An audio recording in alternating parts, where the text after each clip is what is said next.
Hello दोस्तों, नमस्कार। मेरा नाम है विभांशु। स्वागत है आप सभी का हमारे एक और नए वीडियो में। दोस्तों अभी हमारे साथ पारितोष मिश्रा सर हैं, जिनका एसडीएम की पोस्ट पर चयन हुआ है। सर, सबसे पहले तो आपको हमारे और जो हमारे व्यूअर्स वीडियो देख रहे हैं उनकी तरफ से आपको बहुत बहुत बधाई जी। Thank you so much. Sir, सबसे पहले तो हम आपका जो है एजुकेशनल बैकग्राउंड जानना चाहें। देखिए सर, मेरा तो स्कूलिंग लखनऊ से हुई है। मैंने फर्स्ट टू 12 लखनऊ में CTMR जयपुरिया स्कूल से किया है। उसके बाद मेरी ग्रेजुएशन बिट्स पिलानी से हुई है। मैं इलेक्ट्रॉनिक्स इंजीनियर हूँ। वहाँ से निकलने के बाद मैंने जॉब की, जिसको क्विट करके मैं फिर सिविल सर्विसेज में आया। 2017 मेरा फर्स्ट सीरियस अटैम्प्ट था और ये मेरा 4th इंटरव्यू था एंड इसमें मुझे जिसमें सफलता मिली है। 2022 का भी मेंस मैंने दिया है। जी सर। सर, इसके लिए जैसे कि आप सिविल सर्विसेज में आए, तो इसके लिए आपको मोटिवेशन कहाँ से मिला कि हाँ चलिए हमें इस तरफ अब चलना चाहिए, इसकी तैयारी करना चाहिए? मेरे फादर एक्चुअली गवर्नमेंट सर्वेंट हैं, तो प्राइमरी मोटिवेशन तो वही था कि उन्होंने बताया था कि आप काफ़ी चेंज ला सकते हैं सोसाइटी में as a civil servant.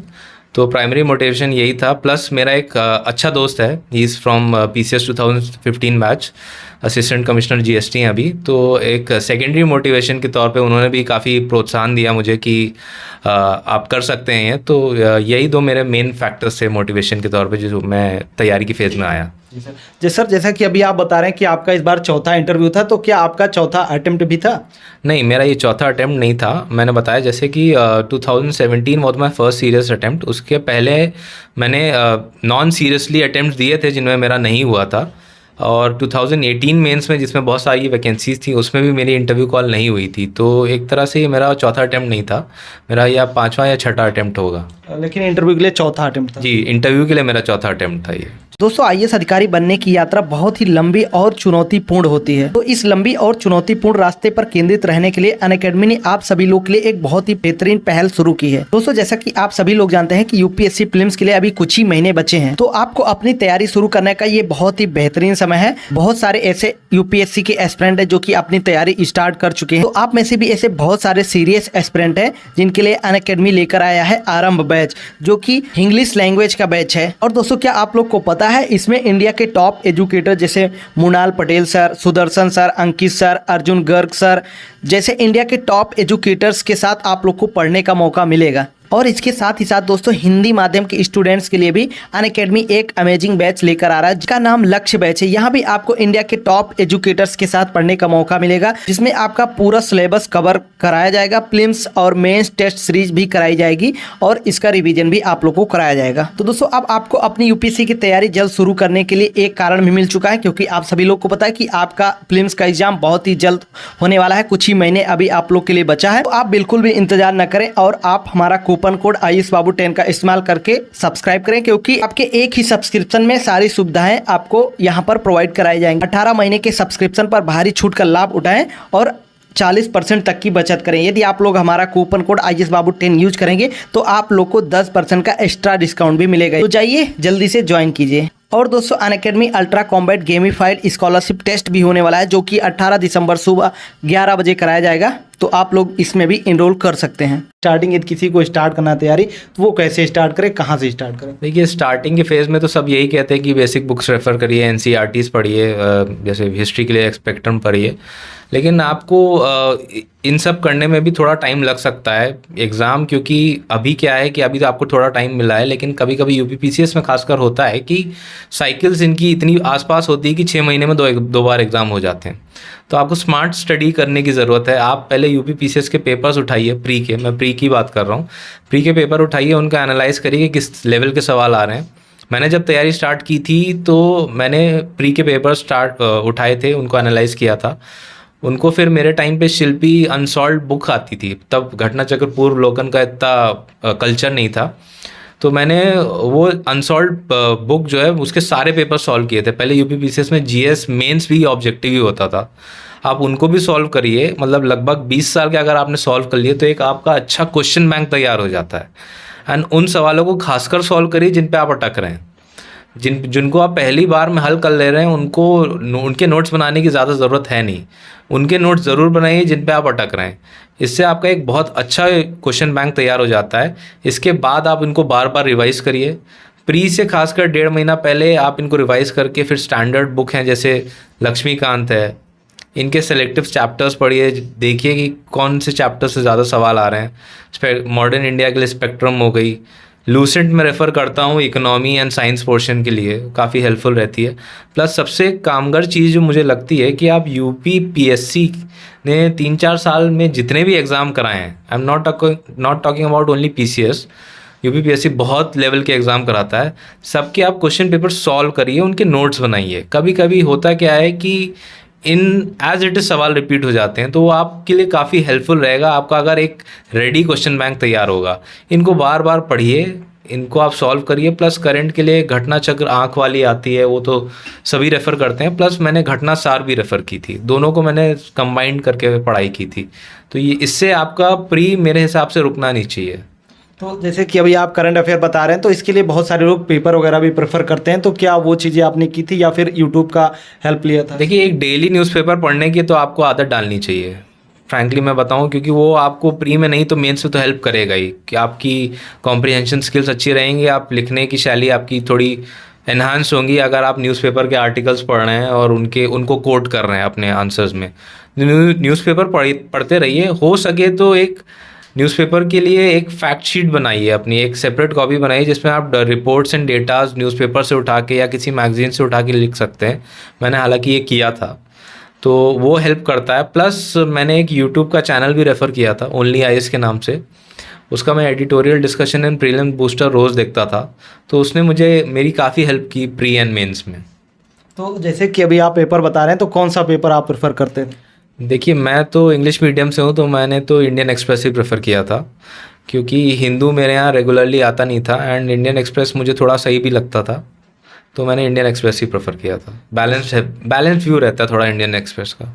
Ji sir, जैसे कि अभी आप जिक्र कर रहे थे एनसीईआरटी का, तो वहाँ पर बहुत सारी एनसीईआरटी होती है, तो आपको क्या लगता है कि एनसीईआरटी मतलब स्टार्टिंग में कितना हेल्पफुल होता है या फिर प्री मेंस पूरे एग्जाम में? नहीं, देखिए, अगर आप तैयारी के फेज़ में आ रहे हैं तो एनसीईआरटी आपको कम से कम एक बार तो पढ़नी चाहिए। प्लस कुछ सेलेक्टिव एनसीईआरटीज़ हैं, जैसे ज्योग्राफी की फिजिकल वाली जो बुक है क्लास 11 एंड 12 वाली, वो मेंस में भी बहुत हेल्पफुल रहती है, मैं खासकर उनको रेफ़र करता था।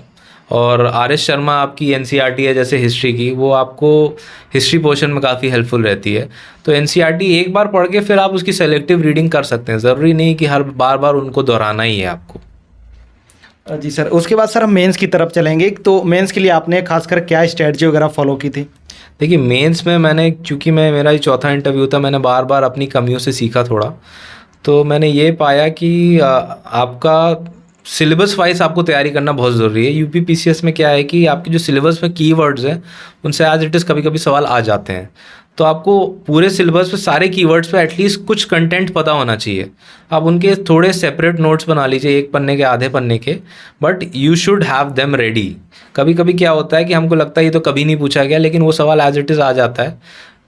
इस साल वाले में भी थोड़ा सवाल रिपीट हुए थे, तो आपको प्रीवियस ईयर की भी प्रैक्टिस होनी चाहिए। जो यूपीएससी के यूपी पीसीएस दोनों के मेंस के आप प्रीवियस ईयर के सवाल भी सॉल्व करिए, उनको पढ़िए।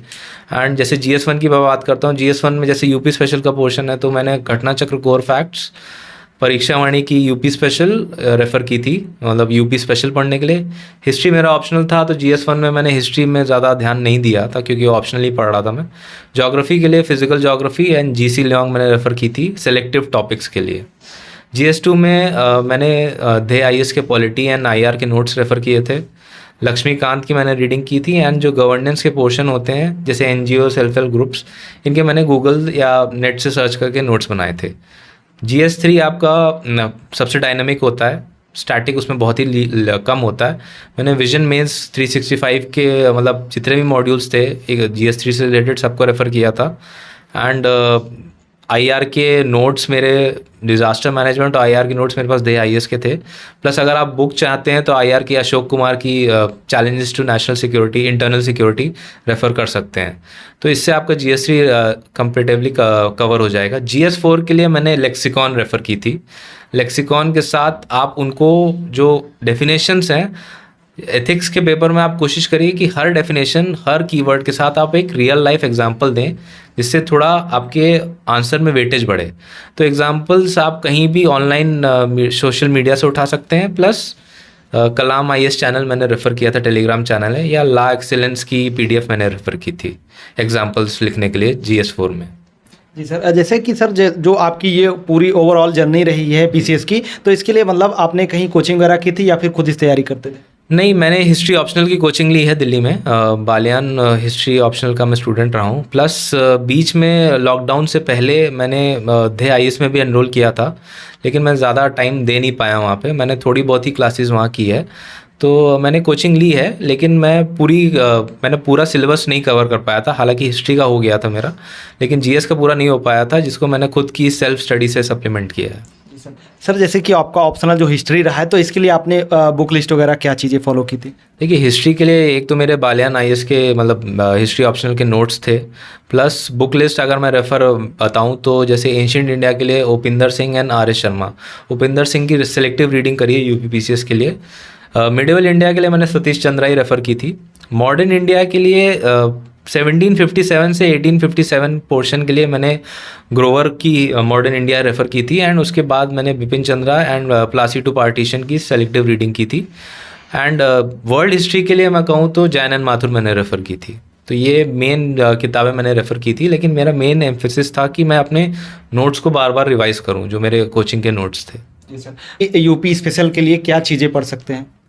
यूपी स्पेशल के लिए देखिए, मैंने वही कहा कि सिलेबस ज़रूर रेफ़र करिए, एंड यूपी स्पेशल में जितनी भी टॉपिक्स हैं उनकी आपको बेसिक नॉलेज तो होनी चाहिए। तो कोई स्टैंडर्ड बुक, जैसे मैंने बताया घटना चक्र कोर फैक्ट्स इंग्लिश मीडियम के लिए, एंड हिंदी मीडियम के लिए मैं रेफ़र करूँगा परीक्षा वाणी की यूपी स्पेशल। वो मुझे काफ़ी पसंद है पर्सनली वो बुक। मैं इंग्लिश मीडियम का हूँ, लेकिन वो मुझे बुक काफ़ी पसंद है, एंड मुझे हर प्री और हर मेंस के पहले ज़रूर पढ़ता हूँ। जी सर। सर जैसे कि बहुत सारे एस्पिरेंट हमारे साथ जुड़े हुए हैं, तो आप मतलब उनको मोटिवेशन के तौर पर क्या चीज़ें कहना चाहेंगे? देखिए, मोटिवेशन तो मैं यही कहना चाहूँगा। देखिए, मेरा अभी फर्स्ट अटैम्प्ट में नहीं हुआ, सेकंड में भी नहीं हुआ, थर्ड में भी नहीं हुआ, फिर भी मैं लगा रहा।